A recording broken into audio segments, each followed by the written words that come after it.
Dando continuidade às nossas aulas de lógica proposicional, hoje continuaremos no tema de equivalência lógica, que foi o que vimos na aula anterior. Então, hoje nós veremos álgebra e leis de equivalência. Por exemplo, quando a gente olha na matemática uma expressão como essa, e você sabe lá que x mais y é igual a y mais x, o que a gente está manipulando aqui? Qual é o conceito por trás do fato de sabermos aqui que eu posso inverter a ordem dos elementos que estão sendo adicionados e o resultado continuará sendo o mesmo, né? Isso aqui tem a ver com a álgebra, né? A álgebra da lógica proposicional ela é análoga à álgebra da matemática. Então, a álgebra ela vai especificar como é que os elementos eles podem ser manipulados em fórmulas bem formadas, de tal maneira que eu gere fórmulas equivalentes. E aí vão ser muito interessantes na hora que a gente vai fazer demonstração de teoremas ou manipulação de fórmulas, tá? Então, eu preciso saber aqui com a álgebra, eu consigo saber como fórmulas equivalentes podem ser geradas para serem usadas, por exemplo, na simplificação de expressões algébricas, né, na lógica ou mesmo para o raciocínio lógico, tá? É isso que a gente vai usar, principalmente na prova da validade de argumentos, que é o que veremos nas próximas aulas. Então, na lógica proposicional, na verdade, um conceito que a gente tem na matemática e que a gente coloca aqui na lógica proposicional é o conceito de dual. Então, aqui pra gente, o dual de uma fórmula que está definida lá em termos de símbolos atômicos, símbolos de verdade e conectivos lógicos aí de conjunção, de junção. Esse dual ele vai ser obtido quando a gente troca o verdadeiro pelo falso e vice-versa, e o e pelo ou, tá? E vice-versa. Então, se numa fórmula eu tenho lá, por exemplo, P, I, Q ou F, o dual dessa fórmula vai ser a versão em que eu mantenho os átomos, tá? E os símbolos de verdade, e eu vou simplesmente alterar onde é E vira ou, e onde é ou vira E. Tá? Então, esta fórmula é o dual desta e esta fórmula é o dual desta.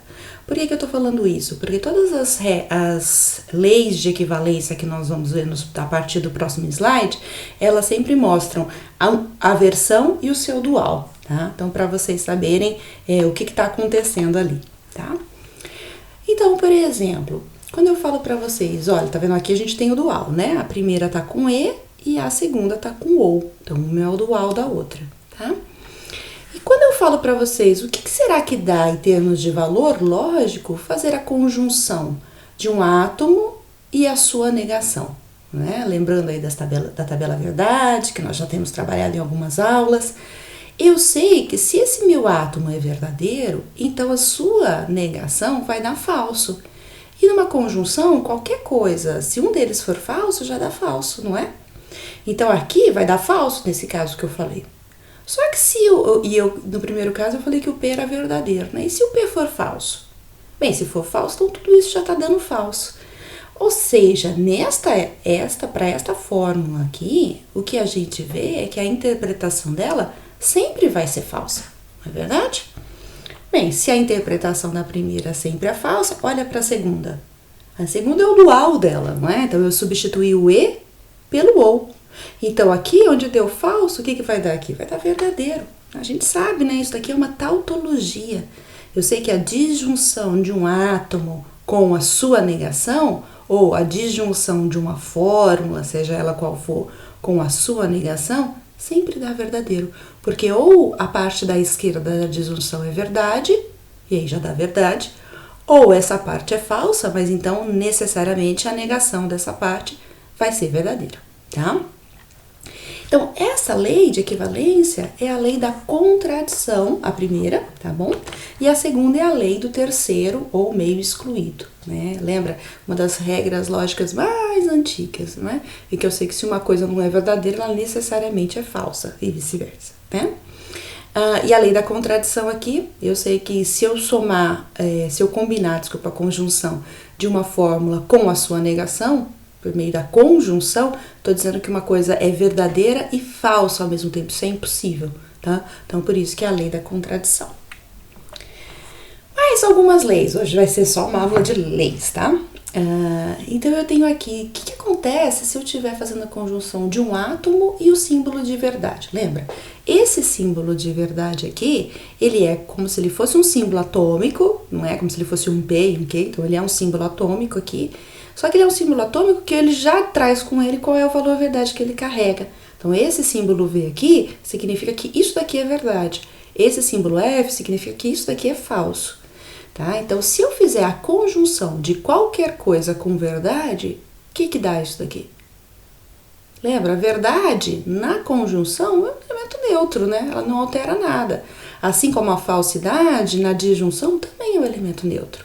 Então, nesses casos, o que eu vou ter como resultado é o valor verdade de P. Né? Então, essas fórmulas são equivalentes a P. E essas regras, essas leis a gente chama de leis da identidade. Tá? É como se eu tivesse aqui somando com 0 ou multiplicando com 1, né? Então não altera o resultado. E agora? Agora eu mudei o símbolo aqui que está sendo o conectivo lógico, né? Então eu estou agora falando que eu estou fazendo a conjunção de um símbolo atômico e falso. E aqui eu estou fazendo a disjunção de um símbolo atômico e verdadeiro. A gente sabe, bem, na conjunção, se uma coisa for falsa, isso já dá falso. E na disjunção, se uma coisa for verdadeira, já dá verdadeiro. Então, aqui eu tenho as leis da dominação. Porque se eu já souber o valor verdade, né, de um átomo, como acontece aqui, eu já sei que isso é falso. Eu não preciso nem olhar para o restante da fórmula que é uma conjunção, porque eu já sei que o resultado vai ser falso. Né? E assim, de maneira análoga no dual, se eu sei que uma parte da disjunção já é verdadeira, então toda a disjunção também já vai dar verdadeiro. E aqui, o que acontece se eu faço a conjunção de um átomo com ele mesmo? Ou a disjunção de um átomo com ele mesmo? Tá? Não muda nada, né, o valor verdade. Ele continua sendo o valor verdade daquele átomo, tá? Então essas são as leis idempotentes, né? Que significa que uma coisa não tem ação, não tem efeito aqui. Então eu posso ter a conjunção de um átomo muitas vezes, né? Que vai ser o equivalente a uma vez só. Isso daqui é bem interessante na hora que estivermos manipulando as fórmulas para gerar versões simplificadas ou equivalentes que tenham um determinado padrão que interessa para uma manipulação, tá? Então, para um raciocínio aí. Então, se eu tiver isso daqui, eu já sei que eu posso, então, substituir a conjunção de duas ocorrências de uma fórmula por uma ocorrência só daquela fórmula. Então, vejam, todas as leis de equivalência lógica que eu estou mostrando aqui, as leis de equivalência, elas estão sendo apresentadas na aula de hoje em termos de átomos, para facilitar mesmo o raciocínio de vocês. Mas elas se aplicam a fórmulas genéricas, tá? E essa lei aqui, o que vocês acham que vai dar? Eu estou negando a negação de um átomo. Vamos pensar? Então, se esse átomo é verdadeiro, a sua negação é falsa. Se isso tudo dentro dos parênteses aqui é falso, então a negação do falso vai dar verdadeiro. Mas verdadeiro já era o próprio P, não é verdade? Então, a lei da dupla negação me diz que se eu estiver negando duas vezes a mesma coisa, a mesma fórmula, então eu posso remover essa negação. A gente usa bastante essa lei da dupla negação na manipulação de fórmulas, tá? Para simplificá-las. Um exemplo que a gente começou já no começo da aula, né? Que eu falava que x mais y é igual a y mais x, a mesma coisa acontece aqui na lógica. Então, na conjunção e na disjunção, cuidado, tá, gente? Na implicação muda, né? Mas na conjunção e na disjunção, e as leis elas são feitas para essas duas operações, eu posso modificar a ordem dos meus elementos da equação lógica que não altera o resultado, né? A gente conhece essas leis da matemática há muito tempo, né? Essas são as leis comutativas, né? Então eu posso comutar os elementos da operação. Quem não acredita, lá, agora começa a parte de São Tomé, né? Vê para crer, né? Então aqui eu tenho a equação da conjunção de P e Q nesta ordem, e aqui eu tenho a conjunção de Q e P, tá vendo? Então a gente consegue ver pela tabela verdade que essas duas colunas são equivalentes. E o mesmo acontece para a disjunção, tá? Outra lei que também nós conhecemos há muito tempo da matemática são as leis associativas, né? O que elas me dizem? Que eu posso associar os elementos, por exemplo, de uma soma, né? Se a gente pensa na matemática, posso associá-los os dois primeiros e depois somar com o terceiro, ou eu posso somar o segundo e o terceiro e depois associar com o primeiro, né? Se a operação é a mesma, né? No caso eu estou pensando da soma, na matemática não muda o resultado, tá? Então isso significa que ela a operação satisfaz uma lei de associatividade, né? Então, no nosso caso, vai acontecer o mesmo na lógica. Se eu tiver conjunção, vejam que a operação é a mesma.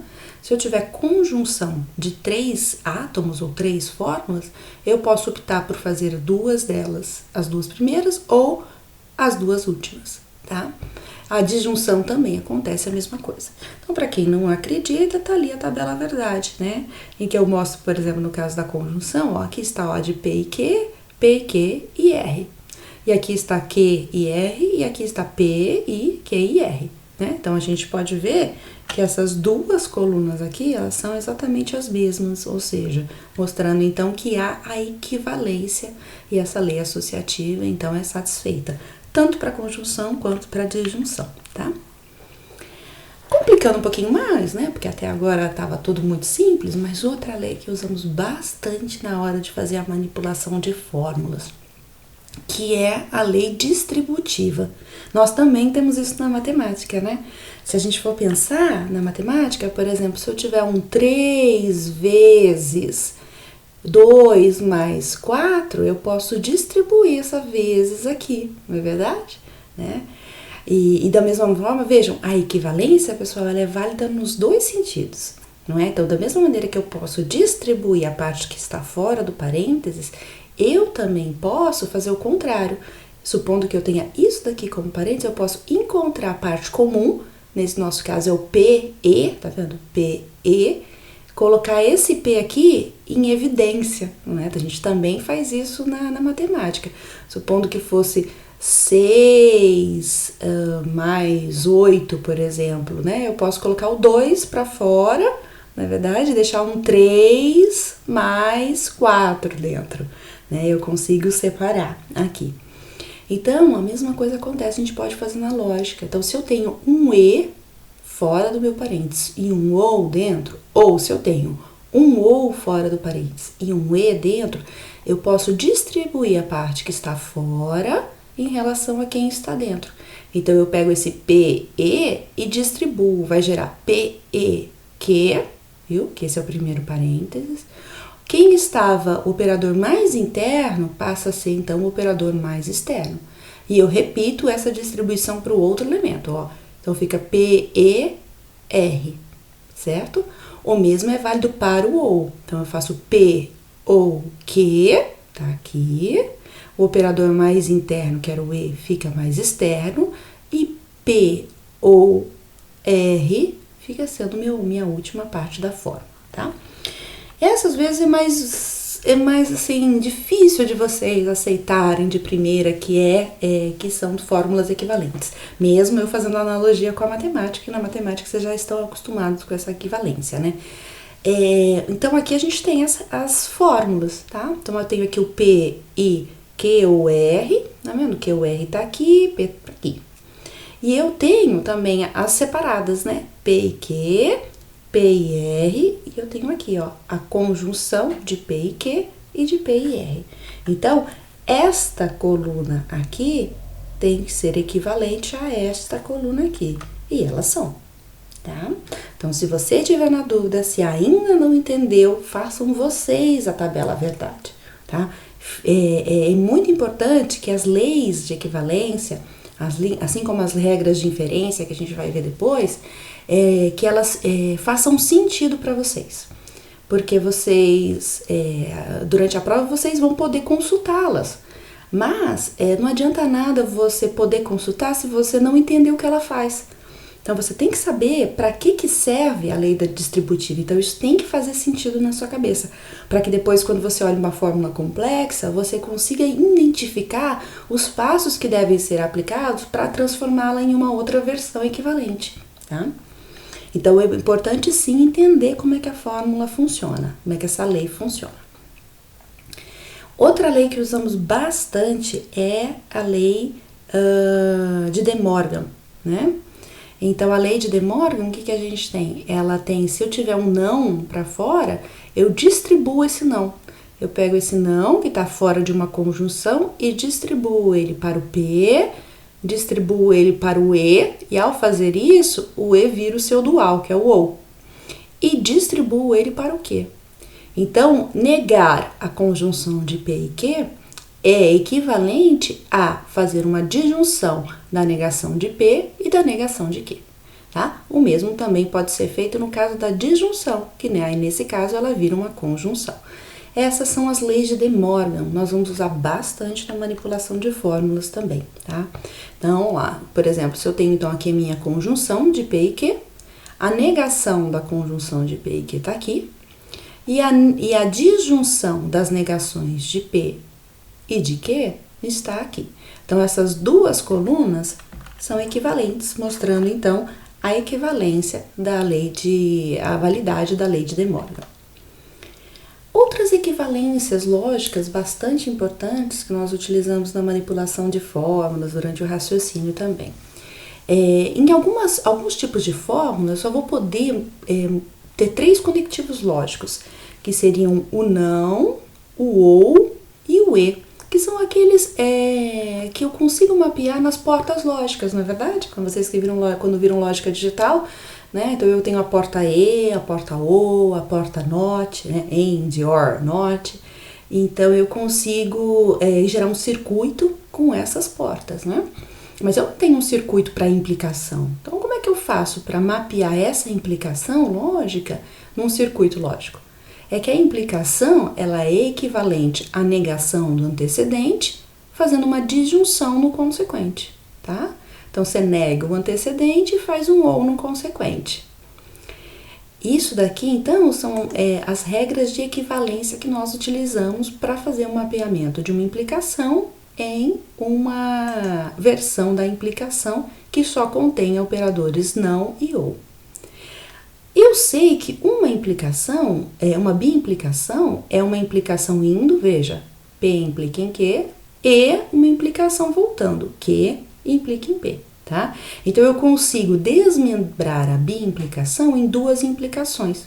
E como eu sei que cada uma dessas implicações eu consigo converter para a versão que só tem os conectivos não e ou, então eu consigo fazer também uma biimplicação equivalente a essa versão, que só tem os conectivos não, tá vendo? Estou negando o antecedente, fazendo um ou no consequente, ó lá, negando o antecedente, fazendo um ou no consequente, e nesse caso, a biimplicação também terá um conectivo e.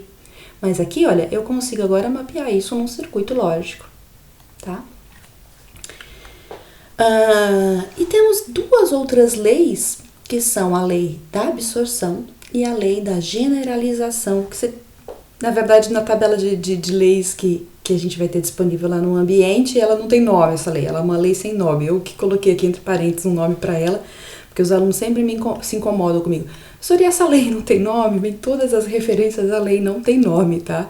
Então, eu tô chamando ela aqui porque ela é, na verdade, uma generalização da lei da absorção, tá? Então, aqui, o que é essa lei da absorção? Ela é uma das mais difíceis da gente entender, até por isso que a gente tem um exercício para ela daqui a pouco, tá? Então, essa lei da absorção, eu tenho o seguinte, se eu tenho P ou P e Q, isso daqui será equivalente a P. Tá? Então, por que a gente fala que é uma lei da absorção? É como se esse P aqui, ó, esse átomo, que vejam, é o átomo que eu estou fazendo tanto a disjunção dele fora com a conjunção dele dentro, ou a conjunção dele fora com a disjunção dele dentro, ou seja, aquele átomo que ocorre 2 vezes, né? Esse átomo aqui é como se ele absorvesse o restante da fórmula. Então, isso tudo aqui da esquerda é equivalente a esse P da direita, tá? E aí, a generalização, a gente tem uma outra versão também, que é o P e Q aqui, ou Não P e Q, tá vendo? O mesmo P que eu tô fazendo ele na versão não negada e na versão negada, ó, tá vendo? Ele tá nos dois casos, né? E aqui tem uma disjunção. Ou então, ele tá aqui, e aqui tem uma conjunção. Então, nesses casos, o que acontece? É como se isso tudo aqui fosse absorvido só pelo Q. Como se esse P, por estar no positivo e no negativo, ele não tivesse um papel aqui importante nessa forma. Estas duas leis, eu não vou mostrar a tabela verdade para vocês. Eu vou, na verdade, querer que vocês façam isso como exercício, tá? Tem a resposta nos dois últimos slides aqui, mas eu quero que vocês tentem fazer. Então, dadas essas leis aqui, que estão aqui nessa tabela, eu quero que você utilize essas leis para demonstrar esta equivalência. Ou seja, eu quero que você, com essas leis, você parta da esquerda e chegue à direita. Ou você pode partir da direita e chegar à esquerda. Lembra? A equivalência é válida nos dois sentidos. Então, como é que eu manipulo esta fórmula aqui, por exemplo, usando essas leis de equivalência de tal maneira que só reste um P no final, tá? Ou o contrário, né? Como é que eu manipulo essa fórmula aqui da direita, usando essas leis da equivalência, de tal maneira que só reste isso daqui no final. A mesma coisa para a letra B, tá? Então, a ideia aqui é que vocês, nesse momento, então, vocês já vão ter que praticar as leis de equivalência e ver se isso faz sentido na cabeça de vocês.